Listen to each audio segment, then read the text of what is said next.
İkinci ən böyük dezavantajımız nədir? Görürsən biz həmişə təriflər regional mövqeyi, nə bilim, coğrafi gözəllikləri o heç, amma reallıqda gəlsək, misal üçün qonşularımız İran müharibədə, Rusiya müharibədə, Qərblər sanksiyalar altında və bu çox ciddi problemlər yaradır. Misal üçün İran müharibəsi bizə həm İrandan aldığımız belə deyək də əşyaların və ərzaqların, heyvandarlıq məhsulu, meyvə, tərəvəz, kənd təsərrüfatı məhsulları alırıq buradan.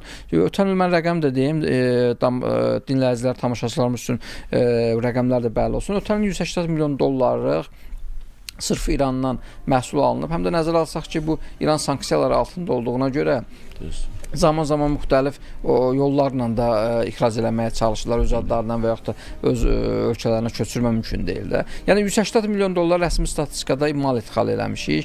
180 milyon dolların 40%-i birbaşa ərzaqla əlaqədar məsələlərdir. Meyvə, tərəvəz, heyvandarlıq məhsulları, ərzaq məhsulları.